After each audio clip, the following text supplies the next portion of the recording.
you tell us which direction he was heading?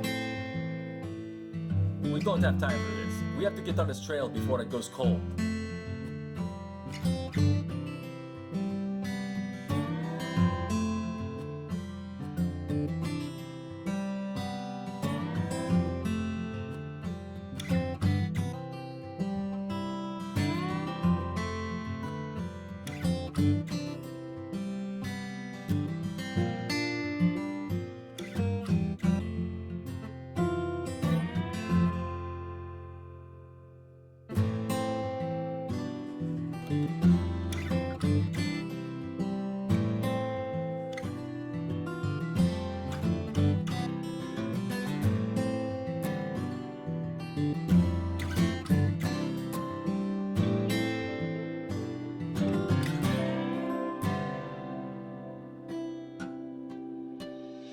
If it isn't little Diesel crying on a hill like sad, pathetic donkey. Did you lose your tail again, little donkey? Not today, Dimitri.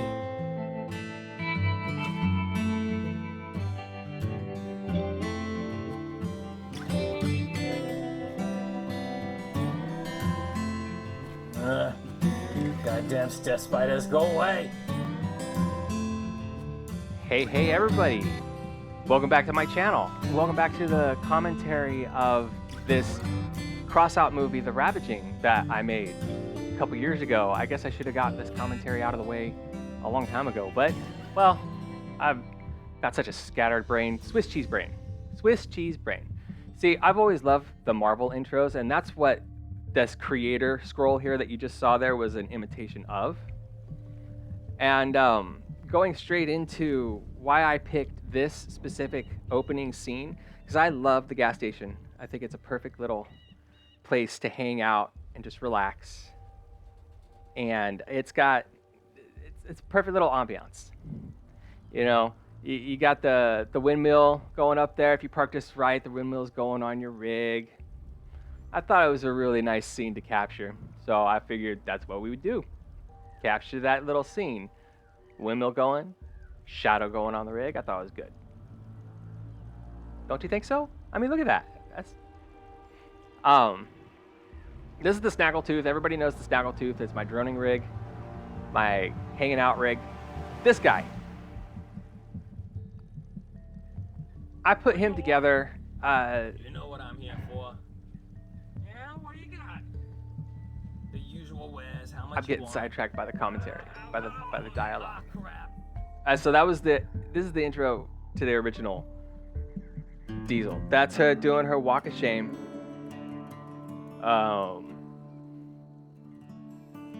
I wanted to have some narration, but I couldn't figure out what to narrate, what to say. Yeah, that's me, LA Diesel, walking along on my walk of shame. Yeah, you know, I'm not that creative. I wish I was. I really wish I was. Her and her boots, I thought that gave her some perspective, gave people some perspective on her personality. Had the little skulls there on the boots. And then the title scroll, Diesel.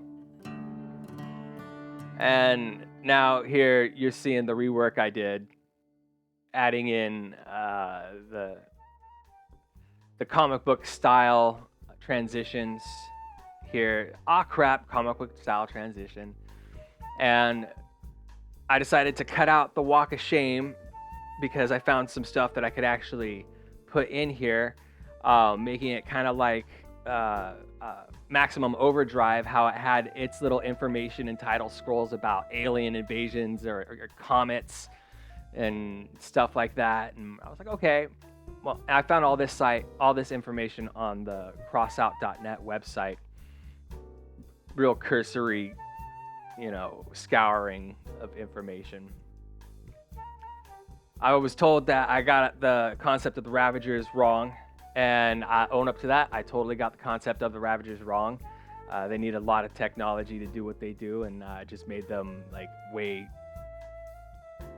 out of proportion in this story, according to actual Crossout lore.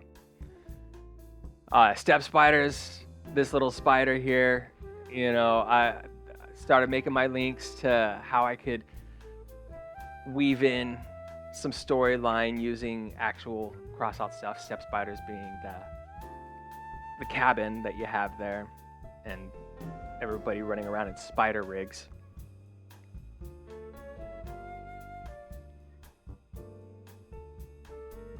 To get this shot, you can see Diesel sitting up against a crate. That's my rig that she's sitting up against. That's a box rig, my camera rig. And the reason why I chose to go for green screening of a rig here, of a bus, instead of using a Crossout rig, was because at the time I hadn't found a visually appealing bus.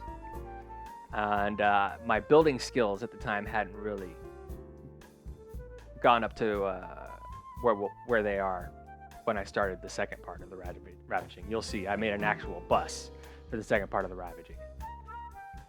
And this guy here this is supposed to be a flashback, Diesel telling the story. This isn't what actually happened.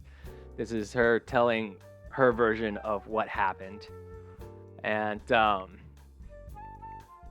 yeah, so everything. I've been working on this character Diesel for like 14 years, and the way she tells stories is a little outlandish as opposed to what really happened. A little exaggerated as opposed to what really happened.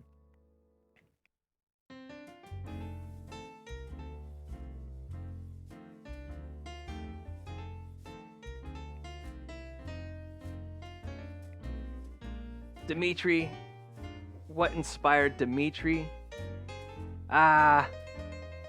He's just kind of like another side of me, I guess you could say. We'll get back to him. There's this punk. I started talking about how I put him together. Just a complete random mishmash of all my inventory in Second Life. I was just like, okay, let's put that on, let's put that on, let's put that on, and that's what created the punk. Because that's what punks do. They just put stuff on. They don't care. I didn't care. That's what my creative inspiration to make the punk is, just to be a punk. Don't care. Put it all together. And yeah, I took this battle. This was some gameplay that I initially had, and I mixed it in and edited it all in. And there was a Wilhelm scream I placed in there for a little added effect.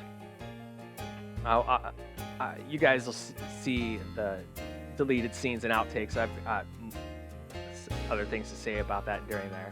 If you want to see that, check it out. Links are in the description down below. He's grinding his gears, doesn't know how to drive the Snaggletooth.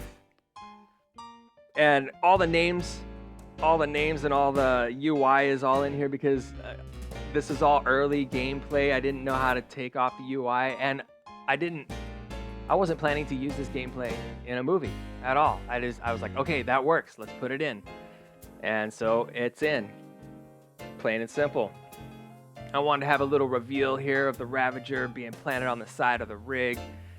And so that's how that scene turned out. Dimitri is just kind of the carefree side of me. Just does things on a whim and only thinks about the consequences afterwards or the benefits that he can gain thereof afterwards. Really quick to taunt people just because it's funny to him, amusing to him.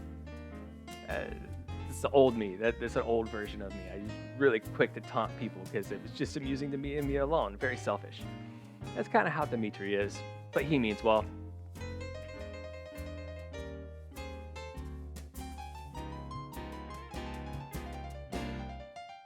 Some green screening with driving around. That's how that all turned out. There's my rig in the left corner there, the box rig, in case you guys missed it. And it's my father doing the voice for this guy. And he hears Dimitri blasting his metal on his way up, like a mile away. Driving up to the gas station. More green screening from Second Life to Crossout.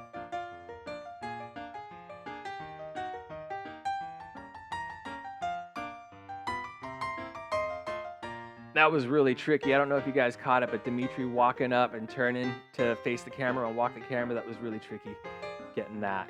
It's very hard to pan in Second Life. And this guy's head bobbing back and forth talking. I got all this footage, and then I took a break, and I found an asset later on that allowed him to do more than just bob his head. You'll see it here in the next scene coming up where he's just walking around and he checks his watch. I took a huge break in between making this scene and these scenes here. It was like a couple months break.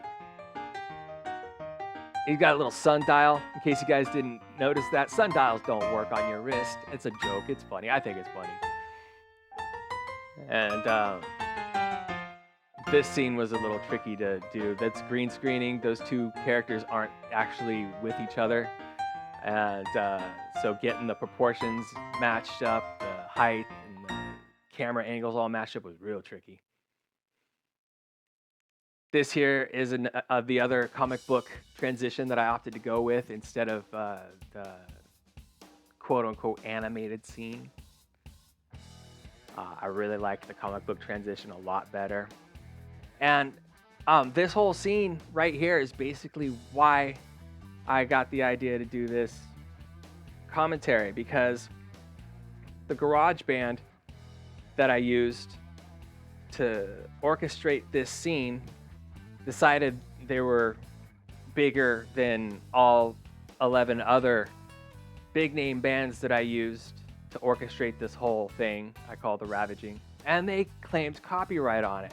So it's blocked in all territories. I can't show it with the audio track. And quite frankly, I don't want to rescore it because the music works perfectly. And I thought I really loved this band's music. I really thought it was perfect. And they're claiming copyright on it. They don't like the free advertisement. I'm not making any money off of it. I put this thing in the public domain. This is out there. They don't like it. Whatever. So, that's my thoughts on that. This is me redoing the whole thing with my commentary. This scene was one of my favorite ones to do, with the car chasing the guy down and getting the camera angle. How did I get that camera angle? Well, I just put the camera straight up against the back of the mountain and let the car drive up to the mountain, and that's how I got that really close-up angle right there. This is Dimitri and them driving up to the camp. Here's the camp showing up on the left-hand side, and then, you know, we cut to an interior shot of the garage of his camp. That's my camera rig right in the center. I had to do some cutting out. You could see right there, as the truck pulls up, you could see the lining and the cutout, but it worked. And then walking up to it here, Diesel looking around, checking the place out. And I thought it was all a nice, perfect swell here with the music. She opens the door and it's "Welcome to Hotel California." Don't copyright me. Don't copyright me, just for those few lyrics, please. This scene actually took me about a month to pull together, all in all, with all the green screening, panning, cutting, effects, doing all of that. It took me a good long time to pull this scene together. For the most part, I was averaging about a minute of completed footage per 8 hours of work. So, you know, I would get to it every night after my day job and work on it until 2 or 3 in the morning. And from all that, I would have about 1 minute of completed footage. So this 6-minute scene took me a full week, condensed week of working, but I worked on it over 2 months in between other scenes and going to work and sleeping. Yeah, I have to do that sometimes, the sleep thing. It's a human trait. You should try it out. If you don't, you should really try it out. Sleeping is awesome.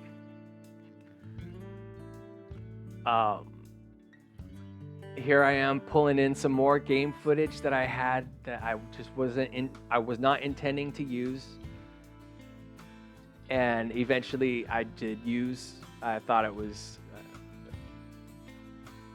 actually, you know what?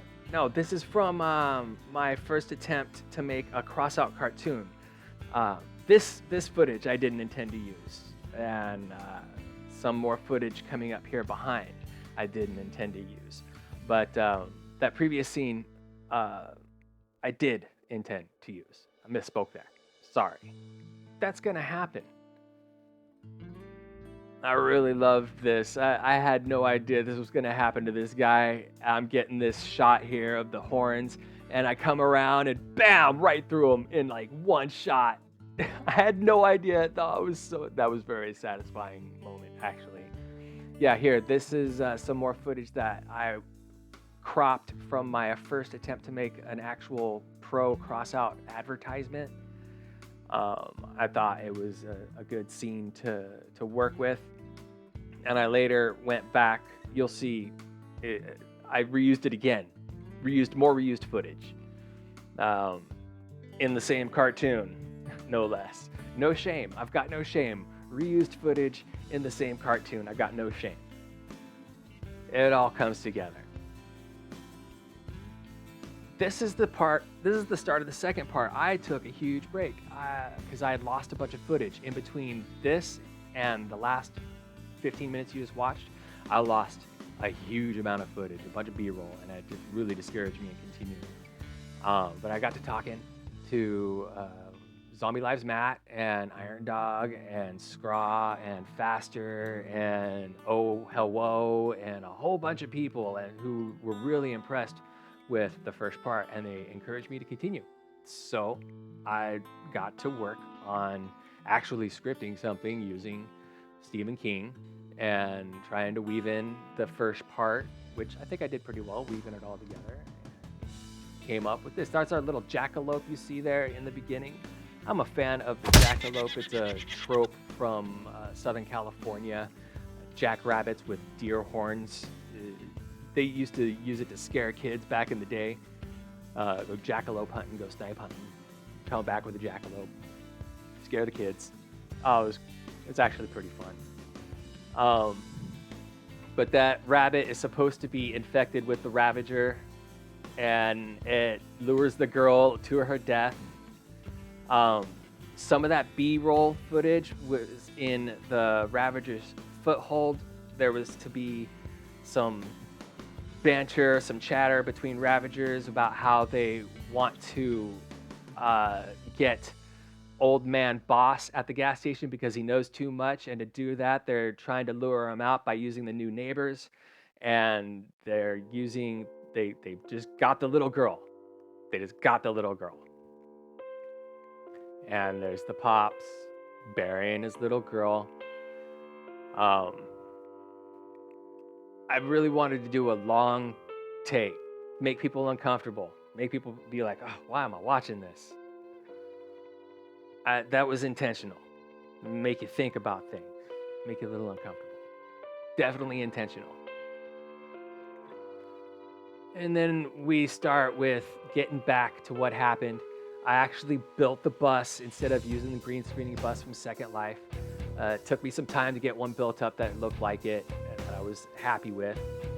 And now we've got our shift away from part one, getting away from using footage from part one into part two and our new rigs. The triple judge there, I called this rig Judge Judy. It had 3 judges on it, performed really nicely in the 7Ks, very nicely. And so the Ravager is absorbing all this stuff, and there you go, he built himself up into his spider mech form, Dimitri Spider Mech Extraordinaire. Now, I had some questions about how I got this whole scene pulled together. I'll tell you, I ran this raid 5 times. I ran it 5 times, exactly the same way each time, entering from the same angle. The only thing I did different was I had the camera positioned in a different angle. I had north, south, east, west, and a shot of me doing circles and zooms around the rig. Right there, that's a separate shot of me doing circles and zooms. And so that, what you guys just saw in that last 30 seconds was 5 different raids all cut together. Here's some more. See, I already took out this missile. I took that missile out 15 seconds ago. It's there, continuity error. But hey, Ravager looks left and gets the missile. All right, that was all shot in reverse except for that missile incoming. The missile shot overhead. I took it out. I zoomed in on the Ravager eye and turned right, and then the Ravager eye looked left. And then I took it and in post reversed the whole thing and cut the missile in going forward. Yeah, that was very tricky. Here he is, Dimitri, again, making a companion for himself because he's very lonely and he was tired of roaming the wastes all by himself. And there's his friend. There's his friend all assembled, ready to kick butt.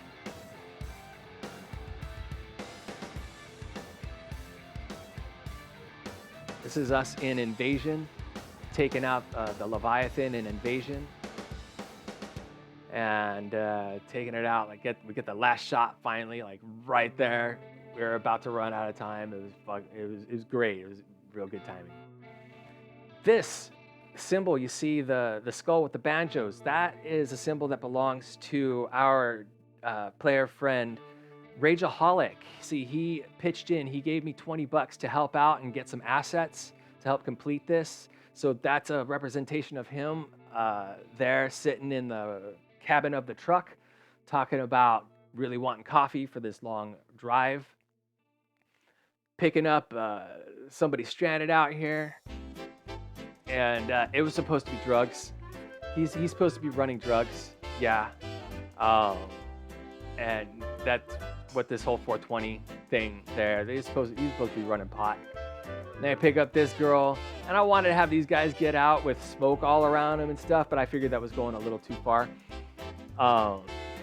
And then coming up here, there was I didn't have enough space to do all the dialogue, so I cut the dialogue short. I'll tell you here what it was supposed to be.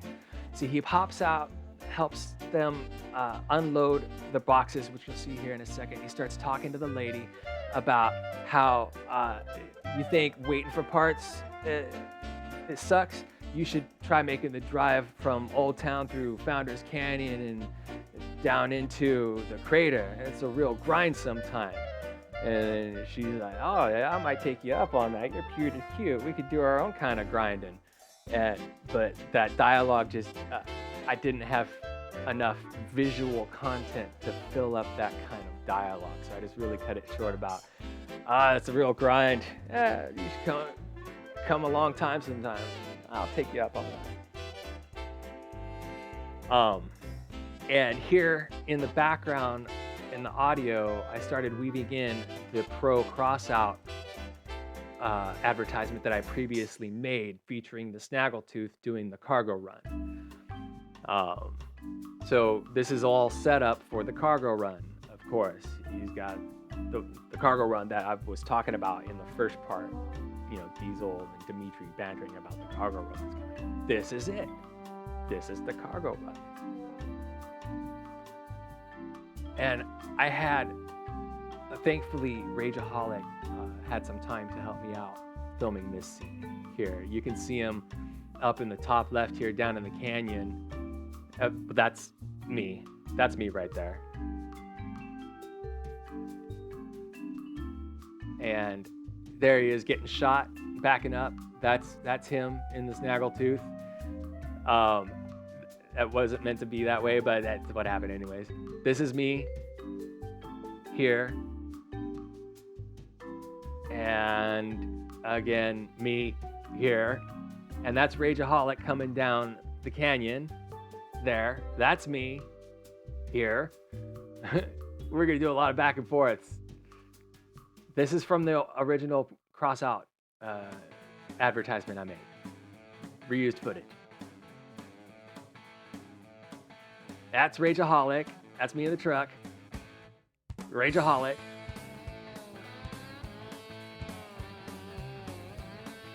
unintended, but that shot was unintended, but it works, fits in. And then here again is all the old footage from the Pro Crossout advertisement that I attempted to make. Me driving around, just having fun in adventure mode, taking things out with a bunch of randoms. And I wrote them all in as raiders. And I turned it all around.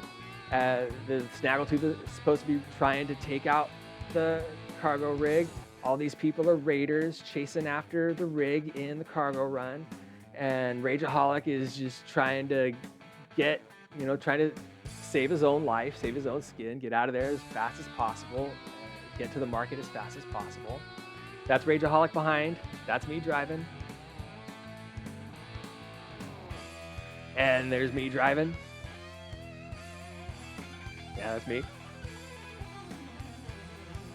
More raiders, randos as raiders.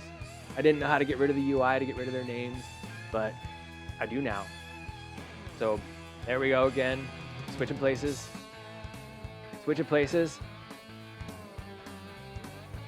Yeah, and there we go, that's me. And yeah, I had a lot of fun putting that scene together, man. I'll tell you what, it was not a bore trying to put this thing together over that couple months. It was a challenge that I really looked forward to and enjoy. And so was this last scene. This last scene, I took a break. I took a couple months break and did some research on how Disney used to do all of their stuff. And you can see here, there's nothing static. The background is moving, the foreground is moving, the character is moving. Everything is moving. There's nothing static in this scene. I thought that pulled things together really well. How Disney uses foregrounds and backgrounds and layers and stuff. You guys should check it out. I don't have any links or anything for you. You're just gonna have to go look it up yourself. It took me months to learn it all. Well, not all, just what I learned for this. Had some wonky sound effects going here. I couldn't find any really good lightning sound effects, so I just tried to go for some insecty type sound effects. And that's what ended up in that scene here. Ants all swirling around, dancing around, because they've discovered something. They discovered what they were looking for. And it's time for the Ravagers to enact their plan to get rid of the boss, because he knows too much.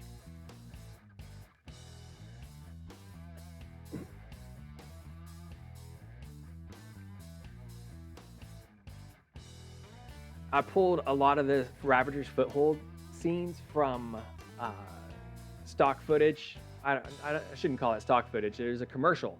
There's a Crossout commercial out there that is showing off the Ravagers foothold.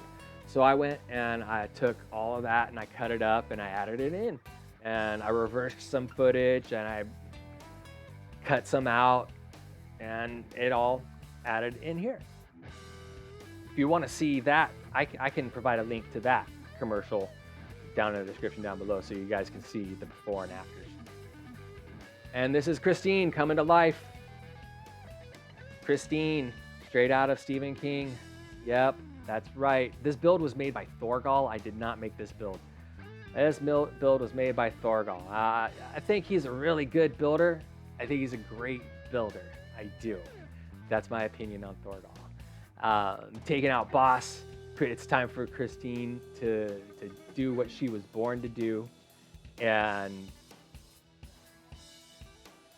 usurp the authority figure.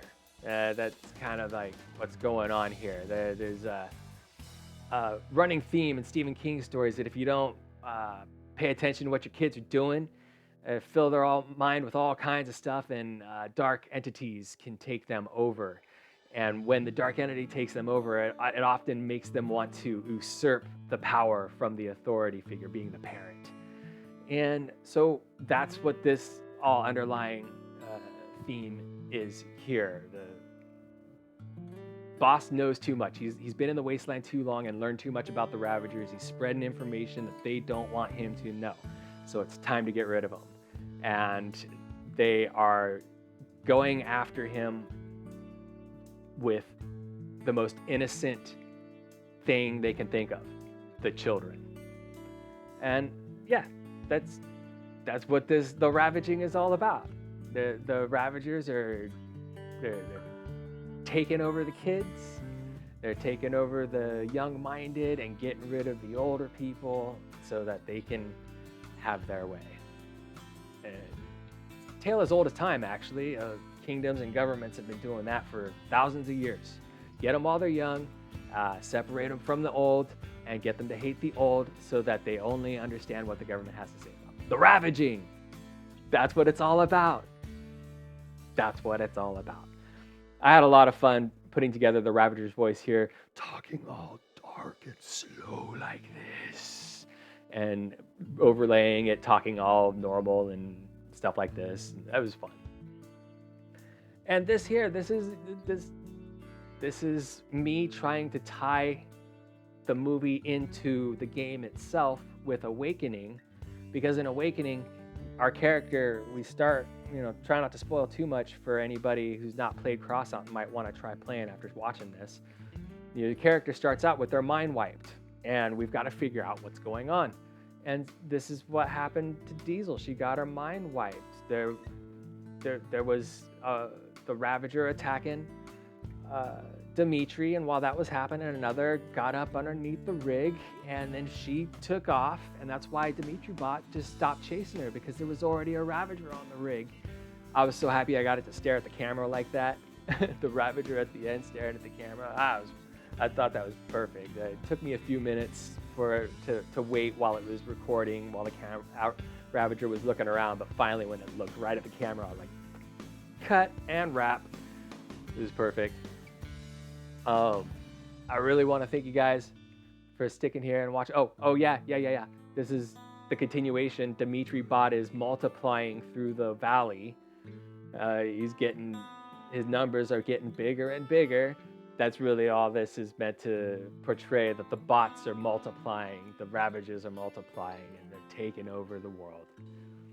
That's really what it's all about. So again, I want to thank you guys for watching. This has been a treat for me to try and get to help you guys understand what it was all about. And I'm glad. Why was it a treat for me? Because I can't often sit down for 30 minutes and talk about one thing without going off track or off script. I'm having a good day today. I slept like 24 hours yesterday, and I woke up today feeling like a normal person. It was great. So I sit down and get this out while I can. I appreciate you guys watching. Hopefully someday I will be able to get the Ravaging up without any copyright issues someday. We'll see you guys around.